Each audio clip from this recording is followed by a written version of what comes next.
Oh my word, of course. And like, what could you, like, the likes of, what would you like to say to Clara of then, way back? If you could go back. Oh my God, right. What would you like to say to if I met my younger self? Yes, that's the whole socials. If you What met would you like to say to the your first time mommy, second time or third, what could you say to I'll yourself? tell you what I should have done. Well, No. I would have said, Don't.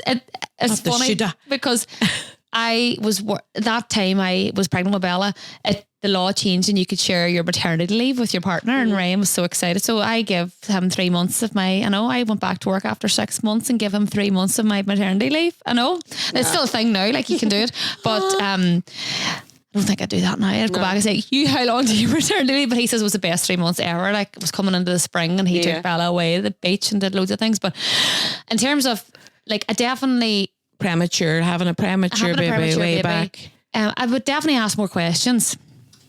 Like, I would ask more, because they're medical people that you're dealing with. You just assume You're waddling duck. You're like, you're way in there waddling up, down. Yeah, I believe what you're saying. Mm-hmm. Or not that they're telling lies, but maybe there's other, like, or I would ask more questions, because then you start to understand and I would more, challenge more. I think. Okay. Okay. Definitely, because. And did you find your voice a bit more with baby 2 and then again with baby 3, where whenever you went in with Charlie, and it was a completely different thing because he came so early and you were so ill, but did you have a voice then? Did you feel like you had a wee bit of a voice then? I felt like I was a bit more assertive, but whenever I was taking the infection in my arms, I knew that there was something not right. And I could feel like a soreness coming up, and just nobody was listening to me. And I was like, guys, like and then my infection marker. So your infection marker should sit on 5 between like around 5. Mine's was 400 and something. So every time I was getting my bloods done, it was going up and up and up. And I was like, guys, there's something. Yes, not right here. I had to go for a CT scan, and that's when they realised that I had a hematoma under my wound, and that's what was making me sick. But then because they were going in at me every angle, and I've got crap veins, I was like, listen, I was actually speaking up, and they were sending in absolutely no disrespect to medical like assistance and stuff, but I needed somebody who was able to get a vein the first time. Yeah. And I was like, there's no point in you coming in here and doing this. And they were like, oh, sure, I'll give it away. I was like, no. So there's where you stood up for you. So they had to get a pediatric doctor from pediatrics, right? A children's doctor to come with a wee baby butterfly needle to try and get blood out of me to because they were doing my bloods every day because I was so ill. But I was just like, no, listen, you can't keep sending these people in. There's no point. Like, so the likes of asking the questions, the likes of even Ryan, that Ryan's also that voice. Ryan's also this person that could ask the questions. Yeah. Do you know, is that what you would be feeling? Yeah, like it's hard too, because obviously Ryan had to go home then more with the other weans, he wasn't there a lot, like he couldn't be there obviously naturally, like and you weren't close to home either. I know, because it was Craigavon. So but you would have had consultant appointments, or they would have been doing handovers often, or there would have been, and if there's not, why do we feel we can't ask that question? Is that yet again because it's the medical jargon? Yeah, because you feel like they start bamboozling you with these big words, and then but you just turn around, actually don't back a wee bit. Exactly. You're able to say that. That's what I'm trying to say. No, you have a human right. Back then, I whenever I was having Bella, I would never have challenged anything. I was the same, and that didn't get me anywhere. What it did was more. I then sat with the what ifs and sat with a lot of other stuff, and then the guilt hit in, and then oh my God, and you should have spoke up for yourself. That's terrible. Yeah. But also I had my husband. We were a partnership. Yeah. Do you know, and having that. But when you're younger, you're just so green. I had a waddling duck. You're just like you don't want to challenge anybody, and like you don't want to question things, and you think that everything, but it's your body, and then you think like after what happened then with Maisie with the retained product, like when I went back in, I was so ill. I got home and they said to me, I was brought back up again to hospital, and they scanned me, and she says, did you have a section? And I was like, yeah. And she's like, oh right, okay, you've got retained product, you need to be admitted straight away. And I was like, well, what is retained product? So was that like a DNC you had to go for then? Well, they actually gave me 2 tablets that they try and let you pass yourself. And that was 24 hours off. I said to Ryan, I'm going to die here. That was with Maisie. I says, and I'll never forget it. The World Cup was on and he was going to watch. He was like, I'll just leave you here for a while. Sure. There's nothing I can do or whatever. I was like, wait, you go and watch the football and come back. And I remember they gave me the tablets and I thought, no, this is horrendous. You weren't even allowed to drink a bit of water. I says, please, can you go in and wet a bit of tissue and let me suck the tissue because my mouth was so dry. So then after that, like, I was like, why did I have that? But again, I challenged that to the hilt. I questioned, I got a letter from the chief executive actually, and they were like, listen, yes, you shouldn't have, in hindsight, you probably should not have been let out. So I had a high infection marker at 293. They let me leave with that infection marker on antibiotics, but actually that only got worse. So they did say, listen, you shouldn't have got out. So it's important to bring the why. There's nothing wrong with going and why. No, nothing wrong with and why is that? And why? Bring the why into the room. I've got better at asking questions. But look what you went through. Come on. But even in general, like, I'm the person that gets shit done. You're curious and you poke at it. What's going on there? And that's your job. I ask too many questions. No, but you can never ask too many questions because it's not like the most they can say is that, well, you know, they'll give you an answer or they won't give you an answer, but that's fine. But you'd be better. I'm will be very much like you. I'll say, what's that about? Can you tell me more? And like I'll do it in humour. I'll make a wee joke out of it, but I'll get my point across because I need you to tell me why. I'm going to leave here today and I'm going straight over to the TNF and I'm going to go, after I get out of the tech, I'm going to go and fill in that form and get my notes from Charlie. I'm telling you, because you have to fill in a form, I think, to do it. Why are you going to the TNF? That's where the governance building is. Okay, I thought you were saying. Years ago when you went to the TNF, I was different now. I say I'm going over to the TNF. Well, have we annoyed you that much? Have we upset you?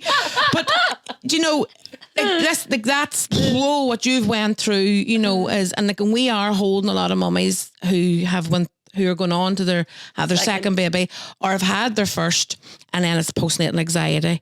Then depression hits in because the anxiety wears you down that much. And they're very lost and they're absolutely terrified of the baby's development and them starting to crawl or and they become so protective. Is that a thing, actually? Clara? Is that what you found? The milestones. So Bella was, but then I think there's a wild difference in girls and boys. Like Bella was talking from she was 18 months, and now I'm concerned. Like Charlie, well, he is like he'll shout no, and he's starting to say mama, and like at his age, Bella and Maisie were full of chat, and he's not just talking as much. But then I'm like, are they talking on his behalf, Clara? Like he's literally, his brain is not developed the way. There's so many weeks corrected. Yes, and he's so you think about meeting all these milestones, and you do question it, but then they're quite good. We go to a pediatric doctor regularly with Charlie every 6 months. Now it's every 6 months.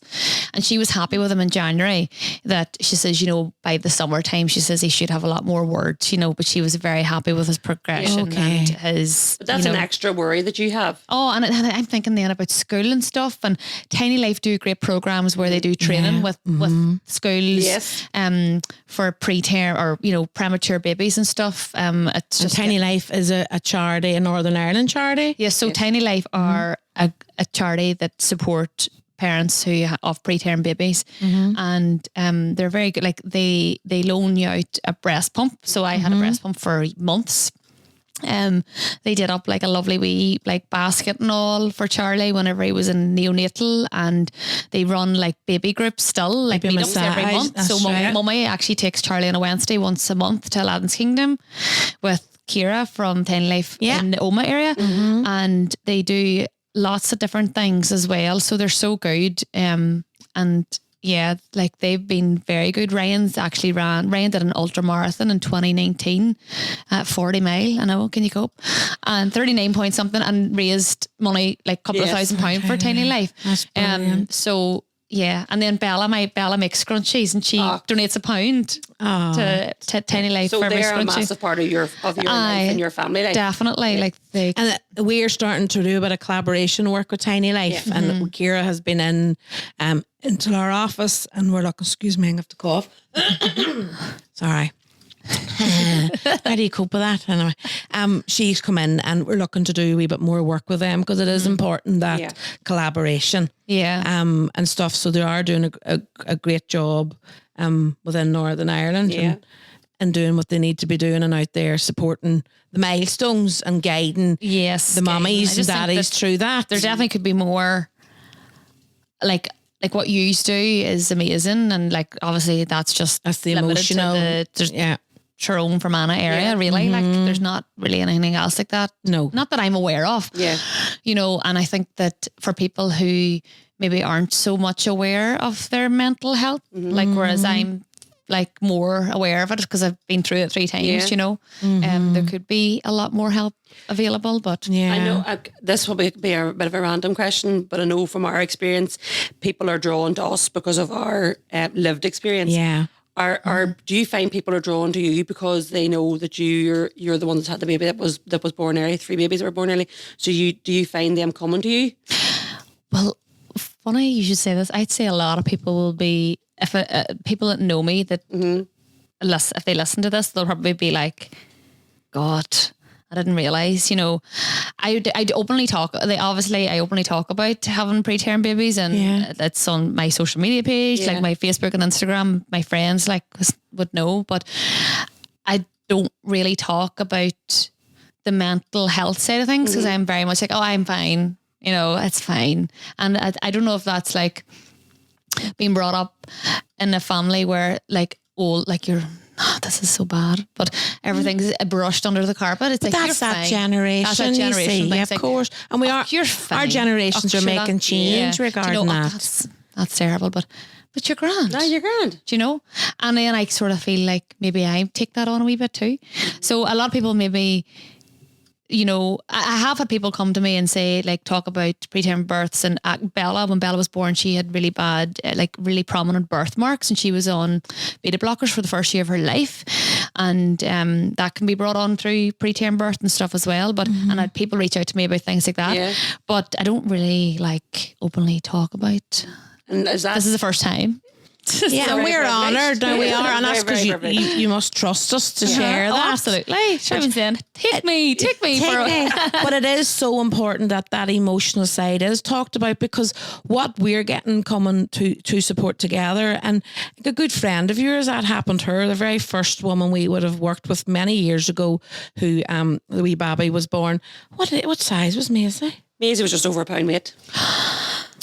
You know, and Maisie's now P7 going into first year, a trooper, a real goer. But what that did for mummy and daddy, and it was when coming home, and it's about then trying to readjust your life around this wee tiny, and everybody's afraid. It's like fragile. You're afraid to try to manage, and you're afraid of if the baby gets a cold, are they going to manage it? And never looking at your own emotions because you're afraid of saying anything. And that's what we're getting. If I tell anybody I'm anxious or I feel a wee bit down, they'll turn around and go, but aren't you lucky the baby's home now? Isn't the baby doing well? That's brushing your feelings under the carpet, which actually what happens is the feeling gets bigger and you're going to flip and trip over them, trip over the carpet. Yeah. You can't just brush that. By you allowing yourself to speak about it, you're letting the out before it starts to go to absolute boil. Yes. Yeah. No, that's so true. And we have mummy, and I don't know, they're starting to, I suppose out there, people are starting to trust us with their emotions. So they'll come and maybe have a conversation, and often you're hearing they've had a premature baby. But usually the first people I've told that I feel so anxious. Yeah. You know, I felt anxious for a whole year and I could tell nobody. And it's affected them even returning to work. It's affected their relationships with family and everybody. I really commend you, Clara, because you had said there at the start of our conversation that whenever you seen Charlie and he was so small, like he didn't look like he was real. And like I've heard that before from parents that had babies that were premature, but they felt that they couldn't say it out loud because people would say, like, what do you mean? Like, is your child? What do you, like that doesn't look like my child there. Like that's only that I know that he came out of my stomach. It's like, oh my, how is that mine? I know, like that's a bit terrifying because it's like it's not terrifying. This is not what this is not what Vogue mag. This is not what the magazine. This is not what social show me. And with a wee plastic, like a plastic over their face. Like, it doesn't even look like a real person. I'm sure there's mummies that hopefully they'll be listening to this here and think to yourself, God, I thought that too, but that's okay because that's normal. I'm not a bad person for thinking that there. No, that's a thought. That's a reaction. Thought, I know, it's just like, I must say, I'll be able to find the picture, like, but it's just like, oh my God, how what they can do is just mind-boggling. And even coming up to Charlie's birthday, his first birthday, I didn't want to do anything. My sister was like, get yourself on. Wise up. It's not about you. It's here. But you're still living in the trauma of the year. She's like, you're dead on. And I was like, no, I don't want to have a party for this baby because it's look. Oh, jeepers, oh. Hello? Wee toot and hoot. Bag. The wee toot and hoot. And then the baby's moved away. Like, but first birthday milestone for a preterm parent is like awful. Can you talk about that first? Could you? In the weeks beforehand, our ones were like, oh, so what are you doing for Charlie's birthday? And I was like it would actually like make me so uncomfortable. I was like, no, I don't really think I'm doing anything. And I was like, Ryan, I really don't. Like all my other Wayans had first birthdays, like maybe I don't know, because I knew Charlie was definitely the last and he was so small, and like Bella's first birthday was, oh my God, every aunt and uncle of mine was there, and massive celebration because she reached a year. But with Charlie it felt different because he was so small, and I was like, and I was just, it was so traumatic, and it was just a build up of all three of them. I was like, no, I just don't want. I don't want to have a party, and this went on and on and on. And I said, you know what we're going to do? We're going to go till Lagan Valley Pool in Lisburn, and we're going to come back and we're going to do a wee cake, and there's not one frigger coming to his house. And that's what we done. Like, it was literally just me and the girls. Today how you want so you acknowledged that it's important for him. I was like, no, that's and this year we did have a party for him, and we did a wonders round. And it wasn't as emotional, but the first year, that year when they're so wee, and I was thinking back in the weeks up to that, I was thinking this time last year, I was like, this is where I was, and I wasn't well, and I've loved being there. We've had these conversations, And then this time last year, I was laying up and had the infection, and you're always like, that's you living life through the what do you call that? The rear view mirror. You're looking back on it. And so when you were celebrating Charlie's birthday, that's his birthday. He was born that day. Did you then look at? Because he was born 30 days, so my memories then they come up on Snapchat and Instagram and Facebook, and I'm like, this is Fill Your Cuppa, the Support Together podcast, and we couldn't bring the podcast to you today without the support of Supreme Motors. Whether you're looking for something affordable or a top tier option, Supreme have the perfect car for you, along with a commitment to exceptional care at all times. Visit suprememotors.co.uk. oh my God, and I love seeing them, but then like I'll screenshot them and I'll send them to Ryan, and he'd be like, Clara, I don't like, he's can't look at wee pictures either, and it's just like how whenever I look at it, Charlie now, and he's a wee brute, and I'm just like, how was he so small and so delicate? Like, it's just absolutely mind-boggling. But you know the way they talk about that, Ciara, and we when Tiny Life were in with us, and Ciara from Tiny Life, and you've got that terminology you spoke to Clara earlier, the corrected age. So when do you stop saying the corrected age? When do you see them That's actually a good question. They're 2, they're 10. Ciara did a wee bit of research yesterday. What is it? So they stop saying corrected at 2 years if the child is meeting all their milestones. Right, okay. So the child, whenever he turned 2, if he was meeting the milestones of a child of 2 years of age, they'll say, well, they stop saying 2 years, whatever, so many weeks, and that's corrected. If the child's meeting all their milestones at 2, then they'll stop doing it. But it's there, and as you said, Tiny Life are working with the schools. A child is premature will be given the extra help or extra support right up through school, because I suppose they've still come onto this earth so early, and they still had the specialist care at the start, and they were still maybe so ill. But the terminology of corrected stops at 2 if they're meeting the milestones. But isn't that interesting? Because you're wondering. I mean, a child, when your child turns 21, do they turn around and go, I'm actually 20? Do you get it? We went off that. A couple more weeks, actually. I'm going to have 2 birthdays. See Bella, she's 9 going on 19. Let me tell you, she was here before. She is a granny mush. And Maisie is just, they're so different. Like, but they're both doing so well in school and all. Like, and there's no issues there. That's what a mummy sitting, who's had a premature baby and who's pregnant now and terrified. Oh no, they are so good. Like they've done so well. And I suppose every child's different. I know you're saying that Charlie, and you're thinking with speech maybe by the next 6 months. But then boys tend to be, they say the boys tend to be slower and potty training and all. I don't know. But I could turn around and tell you I had 2 boys that never shut their mouth and that a wee cuddie didn't speak till she was 4, and now she the other 2 boys does all the talking. Yes. Maybe that's the 2 girls do all the talking for Charlie. But you're seeing the people you need to see and they're keeping an eye on things, which is very reassuring. Exactly. But I remember being a classroom assistant, right? It's my background. I worked in schools, day nurseries, all that shite way back. Playgroup and Kelly Clara, all years and years ago. I'm a dinosaur. I am were you a playgroup when I was here? Go on, you shut up. You looking slap. What do you call her? Are you looking slap? Linda Baxter and all. And Rosemary Mullen. I was here. By what age are you, Clara? I'm 37. I'm 51. Clara, I probably was. Bless you. Oh, I was just a spring my chick. God. Almighty. Look how well you've turned out because of us. No, how long? You might have changed her nappy. No, you wouldn't change the nappy in play school. I might have cleaned her nose or something. But they were, and I remember like people would have been talking about, it's people you would have known, in your community, because you were working in them schools and stuff, and you knew the wee ones that had premature babies, and you would have known. And then the next at their school, see them, they were the ones in the playground at the 2 elbows out. Like bruisers? They were no. Fighters, determined. You know what they always say, and back to our 2 husbands would breed dogs, and the rut of the pack ends up being the one. That's what he's the trooper. He's the absolute solid thing you've ever seen. They're the one that are in there like mighty.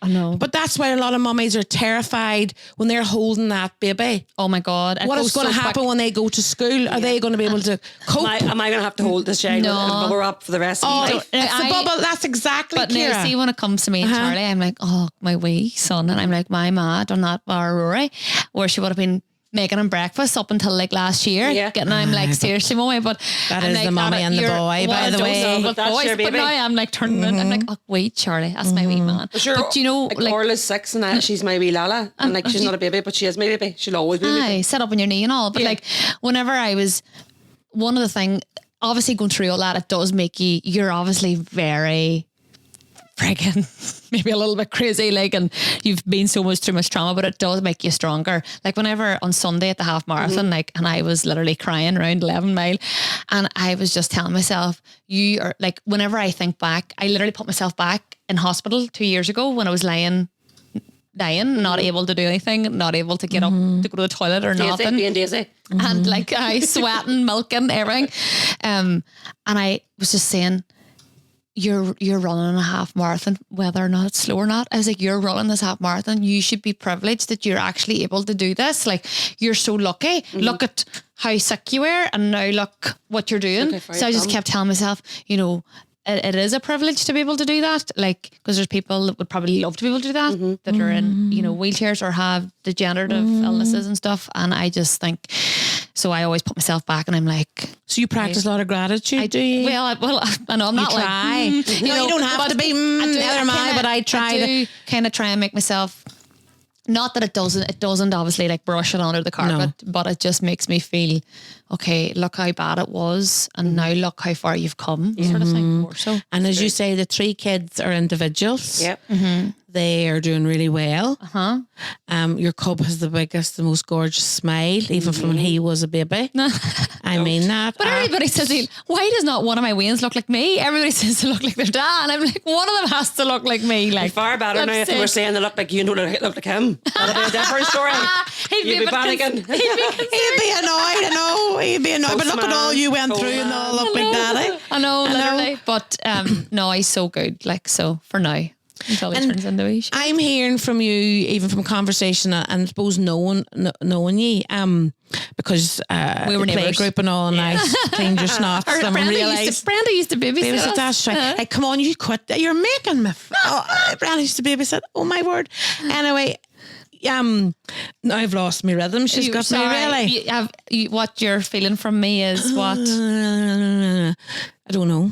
That's good. See, that has never happened to me before. Look what you've done to me, Clara. I was on a wee rhythm there. Been good. Like I know, but I do it all the time too. I know menopause coming. This is another podcast. Another one, yeah.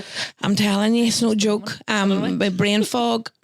But no, I suppose you're a trooper, right? You are a mummy of 3 and you're a survivor, right? You're a goer. There's no doubt about it. That's just what filled your cuppa, That's the Clara. next part. That's why the thing is called fill your cuppa. So we have to mention how do you fill your cuppa. You, from knowing you, that's what it was. From knowing you, you have a tribe. You have a village around you. You have great support. Oh, brilliant. Like I am, people say, all my friends are like, seriously, Clara, you're taking the piss. Like, because I am so lucky.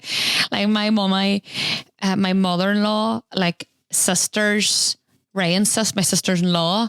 Like people think that my sister-in-law are actually my sisters. They like, because I've been going out with Ryan since they were wee, like, so I probably am like a sister to them, but I'm so lucky to have such a great support network, and I'm so aware that not everybody has that, but I definitely do milk it to I definitely do milk it to the best of its ability. Like, I know, so but Clara, that helps. You need that's kind of disappeared a lot. You're hearing that from mummies. They feel very alone. Yeah, but sometimes not true family that you get that. You're privileged that you do have that. Yeah, and that's that support hand. You have 2 strong support hands there that you can turn to people to help you. So I suppose what I'm trying to say for the person that's sitting there, maybe listening to this podcast because it's interesting, because they've had a premature baby, maybe they're pregnant, or and thinking about it, not to sit with all that on your own.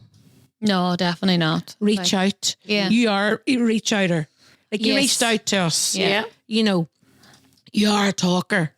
Because God knows how long I'm afraid to even look at that. It's only 11:45. Right. You are a talker, which is important. That's what I mean. Yeah. There's people who don't want to talk about their feelings and don't want to share what they've went through.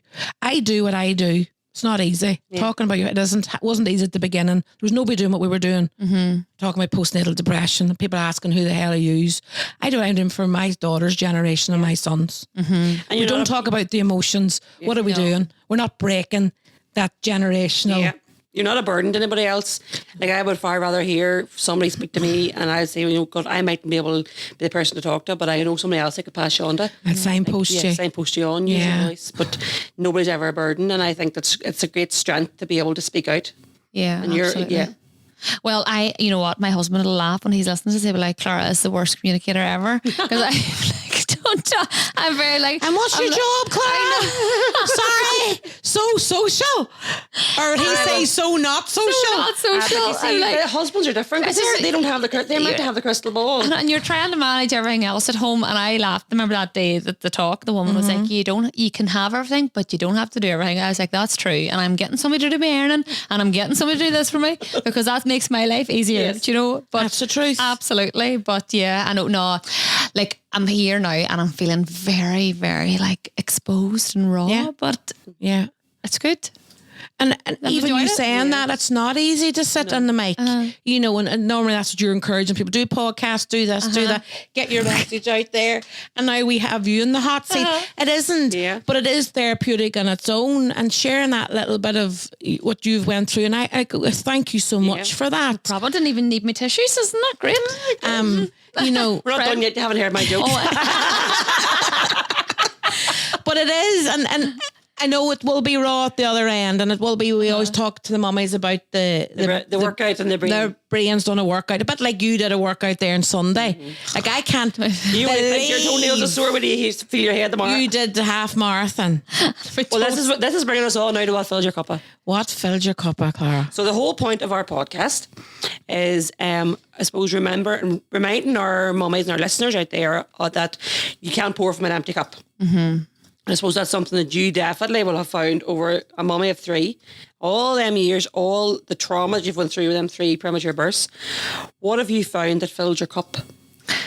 I'll be honest, and my ones will laugh because they'll be like, yeah, Clara, you are a wee bit selfish. I am kind of a selfish person, and I have found that going to the gym, like, I'm not a fitness freak, or I'm not like, an athlete, and I'm not naturally, slim and lean or whatever. But I do feel like whenever I'm not doing any physical exercise, my mindset just goes to shit. And why do you straight away say selfish?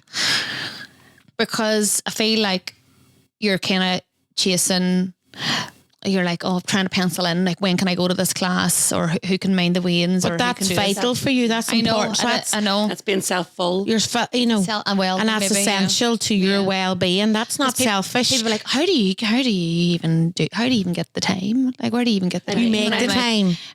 I make the time, make there be time. And it's hard too, because like Ryan was training for, he did Barcelona marathon there 3 weeks ago. My word. A marathon, like a full one, absolutely no. And I was training for the half, and it was just like, it was a bit mental, like with extra weans and doing extracurricular activities and trying to work and all that there. And now I'm like, oh my God, I have so much free time in the evenings. Like, but you make it's only Wednesday, but and the sun is out. Imagine you can get. I definitely feel like more physically actually doing exercise. And then also whenever I had Charlie, and then I was so sick and I didn't do anything. Obviously I was lying, I wasn't fit to do anything. Yeah. And I went back to the gym after, I want to say like 15 weeks or something like that. And I was so happy. I was just so happy to be able to lift a wee 2 kg dumbbell or something, or whatever it was, because that's what that's where I get. That's your essential. That's how I fill my cup up. But please don't ever turn around and say that that's selfish. Okay, that's really good. That's good. No, honestly, and if we could get mummies to think of, I'd love it if my mummy did more for self.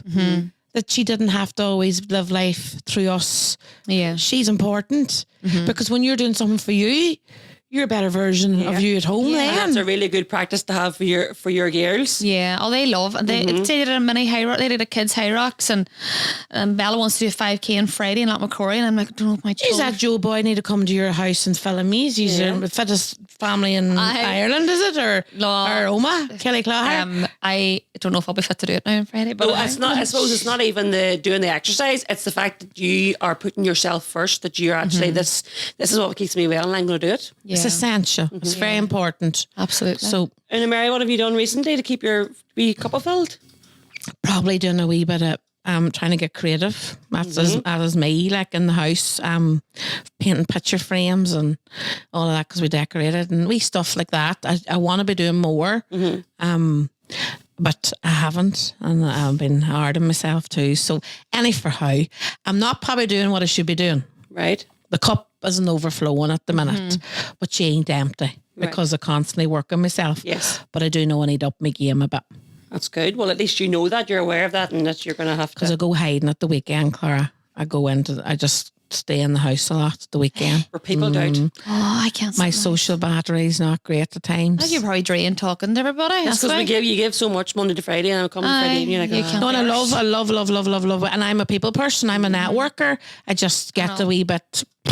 Aye. But now, look, as I say, the sun is out. We're truly into spring, and it's about trying to get wee picnics and going. Michael loves fishing and doing stuff more with him. Yeah. Oh. Yeah. Well, mine's very much the same as yours, Clara.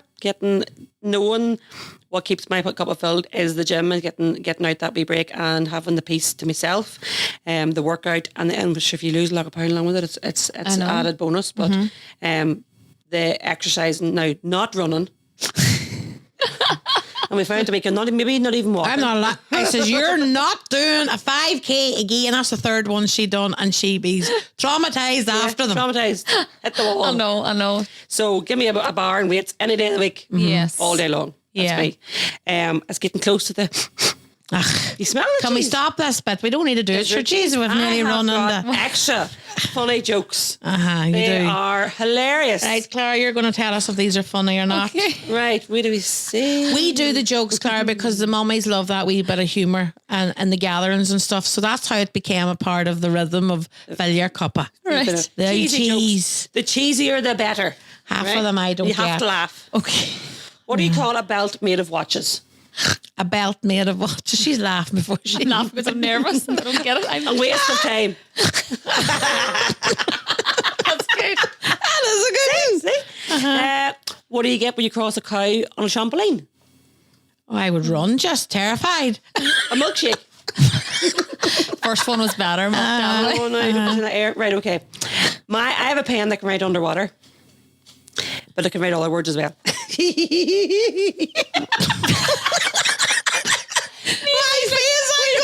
I have a right underwater, but I couldn't. It's like a riddle. It's like the 1% club.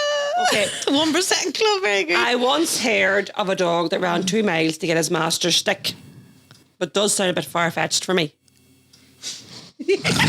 I Fionn laughed that, like.